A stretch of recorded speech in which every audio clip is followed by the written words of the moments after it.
उसमें से जो नाइट्रोजन निकलती है वो नाइट्रस ऑक्साइड में बदलती है ऑक्सीजन के संपर्क में, वो कार्बन डाइऑक्साइड से 312 गुना ज्यादा खतरनाक है।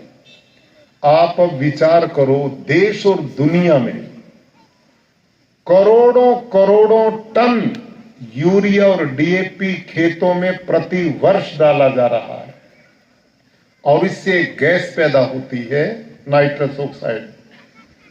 24% ग्लोबल वार्मिंग के लिए ये रासायनिक खेती का योगदान है।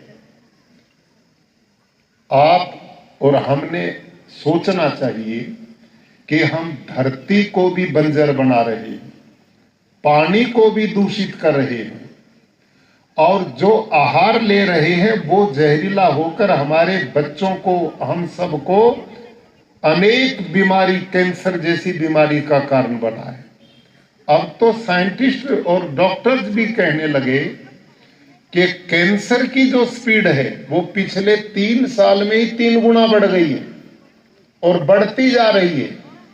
और WHO की रिपोर्ट है कि यदि यही हमारी जीवन शैली और खान पान और ये खेतों में जहर पड़ता रहा तो भारत में आने वाले 10-15 साल के बाद ऐसे ही कैंसर का विस्फोट होगा जैसे डायबिटीज का हुआ। आप सब सोचिए, आज से 30-40 साल पहले डायबिटीज को कौन जानता था? आज कोई घर नहीं बचा जिसमें कोई ना कोई डायबिटीज का शिकार ना हो गया हो। यही स्थिति कैंसर की होने वाली है।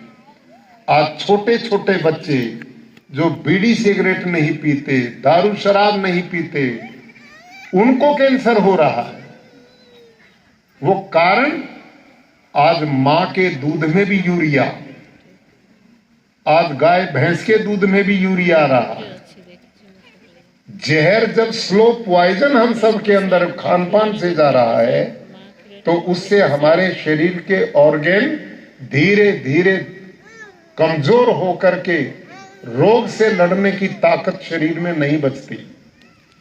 इसलिए हमने पूज्य गुरु जी का जो मिशन है, मैं भी उसमें जुड़ा हुआ हूं और पूरे देश के अंदर अब हमने एक अभियान चलाया है।